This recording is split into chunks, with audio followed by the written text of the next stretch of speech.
Bonjour à tous, ravi de vous retrouver pour ce nouveau numéro des Trophées de l'été. Au programme, vous le savez, il suffit de cliquer sur le pouce en l'air pour sélectionner l'invité que vous préférez. Il sera reçu ensuite par Martial Bild, qui est à mes côtés, qui va nous dire le nom du nommé du jour. Oui, c'est une dédicace spéciale Jean-Luc. L'invité du jour, c'est Papacito. El Famoso. El Famoso Papacito. Vous venez pour votre nouvel ouvrage aux éditions Ring, Le crépuscule des titans, avec cet avertissement. Les événements historiques qui déferlent sous vos yeux sont d'une violence à faire passer les vidéos de l'État islamique pour un épisode de Camping Paradis. Voilà, les événements historiques concernent bien évidemment, pas bien évidemment, on l'apprend à travers cet ouvrage, le Moyen-Âge. Les musées sont vides de petits Français. C'est pour ça que je suis en colère contre eux, parce que c'est leur histoire. Les Anglais, quand ils font du film sur leur histoire, ils ont pas, enfin, les Américains, on leur reproche de se donner le beau rôle, mais c'est à nous de faire la promotion de notre histoire. Et elle est richissime. Et pourtant, les jeunes Français, alors je pense que c'est pas de leur faute, hein, je pense que l'éducation nationale a tout fait pour les dégoûter de ça, mais malheureusement ne sont pas au rendez-vous pour aller honorer leur histoire, quoi. Même dans leur comportement. Et c'est pour ça que je m'adresse à eux. Si vous voulez, si vous avez un enfant qui traîne dans la rue, c'est à lui que vous allez mettre une claque, pas au mec qui lui a vendu ses cigarettes ou son shit. Bon. Donc moi, je considère que c'est ma famille, c'est eux que je vais voir et c'est eux que j'essaie de rebuer. Les autres, c'est pas mon problème. D'accord. Alors, votre programme, c'est pourquoi vous voulez leur enseigner l'histoire du Moyen-Âge. Vous n'êtes pas prof, vous n'êtes pas historien. Mais justement, du coup, j'ai pas pu être acheté, par définition. Donc, j'ai pas de compte à rendre à l'inspection académique. Donc ça, déjà, vous savez, c'est deux chaînes énormes qui tombent. Et en fait, j'aborde ce qui n'est pas abordé à l'école ou ce qui est abordé très... Moi, je me rappelle, quand j'ouvrais les croisades, il y avait un médecin arabe en disant qu'on ne se lave pas. Et puis à côté, il y avait donc les routes maritimes. On s'en fout, on veut Antioche, on veut Jérusalem, on veut la bagarre. Donc les gosses, je leur amène la bagarre. Voilà, les gosses, les lycéens, voilà, pour qu'ils aient envie et qu'ils soient contents d'être français. D'accord, la bagarre. L'esthétique morale qu'on a aujourd'hui, c'est l'esthétique des Lumières. Et on a complètement, ce qui est, pour certaines choses, c'est bien, vous voyez, pour l'humanisme, tout ça, c'est très bien.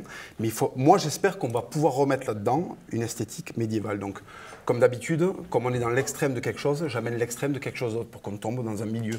Quelqu'un qui lit mon livre, bien entendu, qui ne va pas se dire à la lettre qu'il faut appliquer ça, mais il va prendre son héritage de l'éducation nationale, il va le confronter à ce que je lui amène, et puis il va en ressortir quelque chose qui devrait être un juste milieu. Et c'est ça que j'essaie de générer avec ce livre.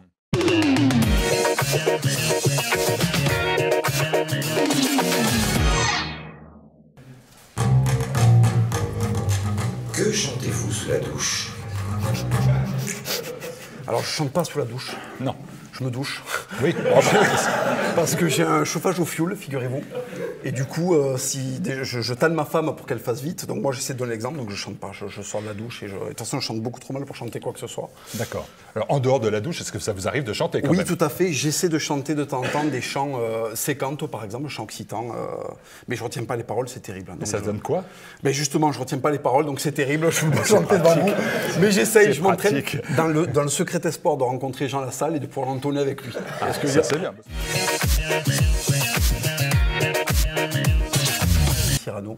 Cyrano de Bergerac, d'Edmond de Rostand, c'est ce qui a bercé mon enfance, mon adolescence. Et puis je le relis régulièrement. Pour moi, c'est le héros auquel je veux le plus ressembler. Gérard Depardieu dans le rôle? Alors, Gérard Depardieu, c'est autre chose. Voilà. Et puis après, il y a Cyrano de Bergerac. Il est très bon dans le rôle, pas de problème, mais vraiment, c'est Cyrano au-delà de Gérard. D'accord. Cyrano. Mais pourquoi Cyrano? Ben Cyrano, c'est un mec du Sud-Ouest qui monte à Paris et qui punchline non-stop. C'est un peu ce que j'essaie de faire. Et puis qui secoue un peu le cocotier. Donc moi, ça me régale. D'accord. On poursuit. La personnalité avec qui vous aimeriez dîner? Avec Duterte, le président des Philippines. Je pense qu'il a beaucoup de conseils à nous donner. Je trouve qu'il a une gestion du problème de la drogue qui est très adaptée. Oui, merci. Et j'ai l'impression que c'est simple, mais j'aimerais l'entendre me le dire et que c'est bon. Donc j'aimerais beaucoup le rencontrer, ça me ferait très plaisir. J'ai toujours aimé en plus les humanistes qui ont à cœur de sauvegarder leur peuple. Donc j'aimerais vraiment rencontrer un vrai humaniste. Donc ça me ferait plaisir de rencontrer Rodrigo Duterte. Mais c'est sincère, hein,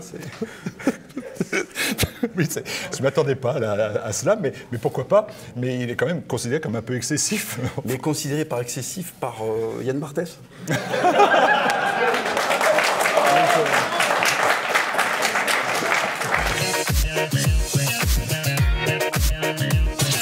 Sans Edmond Rostand. Hein, non, sans Edmond Rostand. Je pense que je serai le Coran.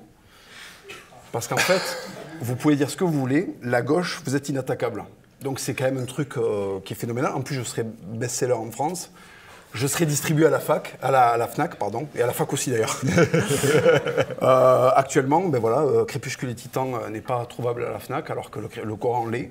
Et donc je trouve que c'est un super privilège. Donc j'aimerais vraiment être ce livre. Haine des policiers. L'escalade.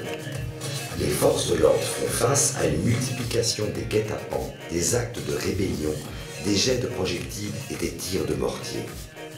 En moins d'un an, les violences dirigées contre les forces de sécurité ont augmenté de près de 15%. Alors, la haine des policiers, l'escalade. Vous êtes d'accord avec cette analyse ? Est-ce que vous partagez l'idée que jamais les forces de l'ordre, et les pompiers aussi d'ailleurs, et plus généralement les institutions, n'ont été soumises à un tel niveau de haine en France? Est-ce que vous partagez ce point de vue? Ah, tout à fait, tout à fait. Après, ce qu'il y a de fou, c'est qu'on est un des seuls pays au monde où ça peut aller aussi loin sans qu'il y ait de répliques, plus violentes. Je rappelle qu'aux États-Unis, ça ne se passe pas comme ça. Même dans les pays européens, vous passez la frontière. Aux États-Unis, il y a des émeutes urbaines régulières. Il y a des émeutes urbaines, mais je peux vous dire que la répression, si quelqu'un s'en prend à un policier, la question est très vite réglée quand même. Hein. Là, on a assisté à des tentatives de meurtre. Enfin, il y a quelqu'un qui a essayé de mettre le feu à une voiture de policier il y a quelques années, quelques temps. C'est quand même très, très, très grave. Il n'y a qu'en France qu'on peut assister à un truc comme ça. Au Brésil, alors c'est le Brésil, hein. Mais au Brésil, il y a des... Parce qu'aux Philippines, c'est mieux aussi. Mais aux Philippines, c'est génial. Ça, les Philippines, ne m'en parlez pas parce que c'est le manuel de... Vous voyez ce que je veux dire? C'est la notice, en fait. Problème de drogue. Vous savez, Dieu, quand il fabrique une machine, il fournit la notice qu'il y a avec. Et la notice de la drogue, c'est Duterte. Voilà. Il n'y avait pas à chercher plus loin. Vous la dépliez. Elle existe qu'en philippin pour le moment, mais ils vont la traduire en français tôt ou tard. J'en nourris l'espoir.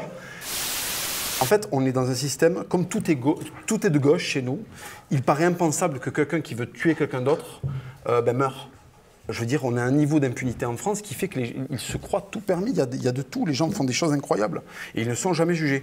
Attention, si vous rendez vos impôts, vous payez vos impôts avec du retard, là, par contre, le couperet va tomber très, très fort.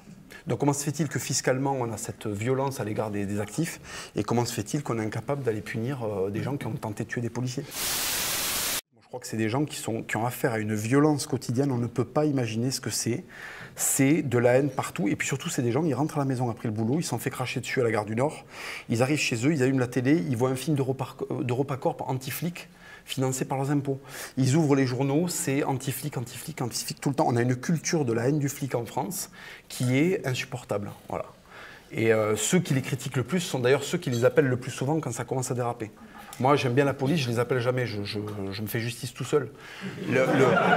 Non, mais c'est vrai, la plupart du temps, je me fais justice tout seul. Quelqu'un, ben voilà, Yann Barthès, on va en parler. Non.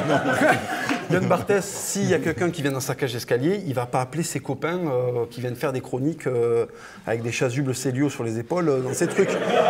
Il va appeler des mecs, il va appeler des mecs entraînés. Donc il va appeler la police. Le populisme en Europe, la stagnation, la défiance des populations envers les partis de gouvernement au profit de mouvements d'un type nouveau qu'on appelle populistes est sans nul doute le fait le plus marquant depuis au moins 2 décennies. Ce que la gauche ne soupçonne pas, qui me fait beaucoup rire, elle ne le soupçonne pas, mais ça lui explosera au visage tôt ou tard, c'est que s'il n'y a pas un populiste de droite qui arrive au pouvoir, il y aura un populiste qu'ils ont complètement sous-estimé, C'est le populisme, en fait, de la nouvelle anthropologie française. Vous avez des gens qui viennent de pays où la peine de mort, c'est quelque chose... Enfin, vous demandez à n'importe quel Français subsaharien s'il est pour ou contre la peine de mort, il est pour. Les gens qui sont en train d'immigrer en France actuellement sont des grands populistes.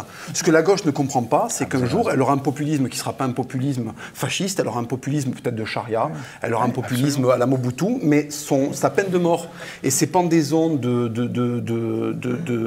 d'homosexuels comme il y a en Iran, ils les auront de toute façon. Vous comprenez ce que je veux dire? Tout à fait. C'est qu'en fait, actuellement, on est les méchants, on est en train d'essayer d'éviter ça. C'est ça qui est fou, c'est que l'extrême gauche pense que elle prend le retour de la France pour un retour fasciste. Le véritable fascisme, je peux vous le dire, quand vous fréquentez des gens qui sont issus de l'immigration récente, je dis bien, d'accord? Moi, ma belle-mère, par exemple, elle est native du Congo-Brazzaville. Vous lui posez des questions à propos des homosexuels, vous lui posez des questions à propos de la peine de mort, je peux vous garantir qu'on n'est pas sur du Charlie Hebdo.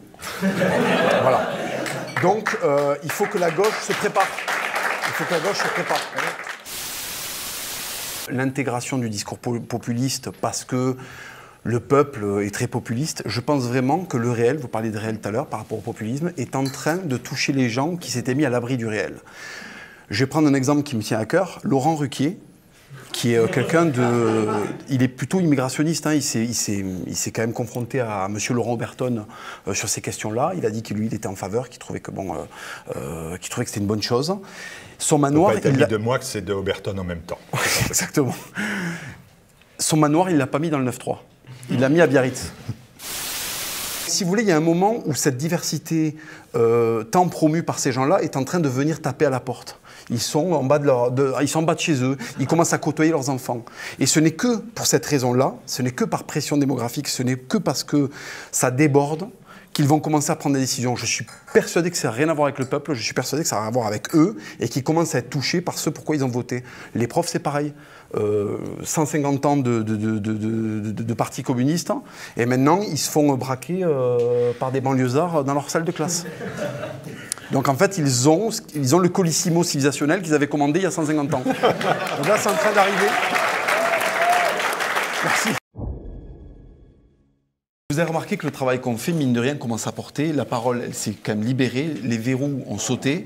Et on a de plus en plus de droits de cité à plusieurs niveaux. Tout à fait. Donc, je ne crache pas sur le travail qu'on a fait. Justement, je réaffirme qu'il était qu'il a porté ses fruits. Bon. On arrive au moment où là, il faut vraiment être un demeuré pour avoir besoin d'influenceurs pour comprendre que quand il y a des têtes de profs d'histoire qui roulent sur le bitume, il y a un petit souci. Il y a toute une génération de Japonais qui se sont suicidés dans le combat contre les Américains. Et la génération qui est venue après, c'est Cheveux Roses Pikachu. Si les gauchos veulent faire pourrir la civilisation, on va la faire péter avant qu'elle pourrisse. Voilà. Au lieu de pourrir les 80 prochaines années à regarder Aubervilliers déborder sur Paris, je préférais que directement on pimpe ma Yaris, on se rentre dedans, on fasse des machines, qu'on monte des mitrailleuses de 50. Il faut mettre le beau temps écolo Startup Nation, il faut le mettre avec son livreur Uber Eats d'Aubervilliers, d'accord?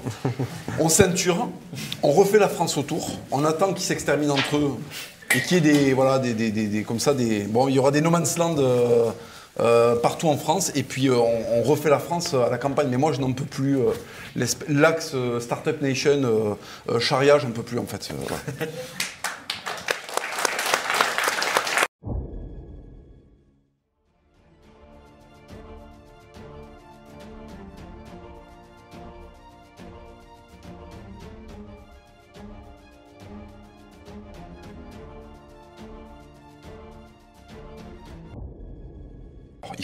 Il faut différencier ce qui est vulgaire et ce qui est grossier. Moi, je pense que mon livre est grossier. Je ne pense pas qu'il soit vulgaire. Parce qu'en fait, la vulgarité, elle se sépare de toute forme d'élégance. Or, je pense que ce livre a quand même des élégances. Il est grossier, mais il a des élégances. Donc, il ne tombe pas dans la vulgarité pour moi. Mais bon, ça, c'est une petite nuance. J'ai cette chance de naître à une époque où certainement j'aurai une espérance de vie assez longue. Et en même temps, si je peux enrichir cette vie-là de choses à l'ancienne pour avoir l'intensité qu'on pouvait avoir quand on naissait en 1900, quand on vivait en 1700, mais avec quand même la garantie qu'on peut se faire soigner avec une anesthésie générale, vous voyez, alors là, encore mieux. Vous voyez ce ce que je veux dire? C'est vraiment, il y a les deux. Il y a le confort de l'époque moderne avec, j'essaie de mettre dedans un peu le souffle épique qu'il y a pu avoir dans d'autres vies, dans d'autres époques. Moi, ma société française idéale, elle n'est pas composée que de chevaliers qui partent à la croisade. Ma société française idéale, il y a une place pour les homosexuels, il y a une place pour les musulmans, il y a une place pour les juifs, mais il y a une place aussi pour l'habitant séculaire et millénaire de l'Europe, qui est le blanc couillu. Et qui a fait l'histoire de l'Europe. Et celui-là, on est en train de doucement l'éclipser. Et moi, j'aimerais bien qu'on lui fasse la place qui lui revient, qui est la place légitime de celui qui est un Français, alors on n'a plus le droit de dire de souche, un Français de plusieurs générations installé. Il faut que lui, il ne soit pas interdit de vivre et de continuer à vivre dans son propre pays comme lui, il le veut. Vous voyez ce que je veux dire ? Vous savez, dans les prisons américaines, les gangs, c'est les Noirs d'un côté, les Latinos de l'autre avec le Nord et le Sud, et puis les Blancs qui deviennent des néo-nazis. Même s'ils n'adhèrent pas à l'idéologie nazie, ils sont dans un milieu qui est tellement violent qu'en fait, ils se tatouent des croix gammées de la tête aux pieds, même s'ils n'y adhèrent pas, juste pour être inclus dans un groupe. Et je pense que le Blanc isolé dans sa banlieue, qui en a trop pris dans la gueule, il a tendance à plus faire de détails et il se met à être une caricature. Il va prendre le modèle blanc le plus violent qu'il va trouver. Et qu'est-ce qu'il va trouver dans l'histoire des Blancs le plus violent? Soit ça va être le commerce de l'esclavage, soit ça va être l'esclavage, soit ça va être le négrier, mais c'est dur de se déguiser en négrier, soit ça va être le Troisième Reich, qui est plus près et qui graphiquement va être plus séduisant. Vous savez, j'ai plus de respect pour le mec en face de moi, la racaille, qui va aller faire des choses, même si elles sont débiles, violentes, au moins il se bouge. L'autre, il accepte. Il prend la télé qu'on lui donne, il bouffe ce qu'on lui donne, il ne fait pas marcher le terroir, il ne connaît rien à son histoire, il s'en fout. Et celui-là, je le méprise. C'est clair. La République nous a fait croire que le Moyen-Âge, c'est des tyrans qui règnent sur des esclaves courbés. Non, ça, c'est ce qui se passe actuellement. Le Moyen-Âge, à partir du Capet, c'est une France florissante qui devient le pays le plus puissant du monde jusqu'à la guerre de 100 ans. Avec des rois qui enrichissent le royaume en permanence. Vous voyez ce que je veux dire? Ça, on ne le sait pas. Et donc, du coup, notre vision de la démocratie, elle est biaisée parce que si à l'école, on apprend que le seul moment où les Français ont commencé à être heureux, c'est quand on les envoyait faire 14-18 et quand on a décapité leur roi, il y a un problème. Moi, je leur dis non. Quand on les envoyait faire 14-18 et quand on a décapité leur roi, c'est le moment où ils ont commencé à être foutus. Avant ça, c'était un royaume florissant qui nous a laissé Notre-Dame. Bon, on voit ce que c'est devenu avec la démocratie et la République aujourd'hui, qui nous a laissé Chambord, qui nous a laissé Delacroix, qui nous a laissé des choses merveilleuses, vous voyez ce que je veux dire? Et quand je soupèse les deux, écoutez, on va prendre une photo en l'an 1002, et on prend une photo de la France aujourd'hui. Je préfère 1002.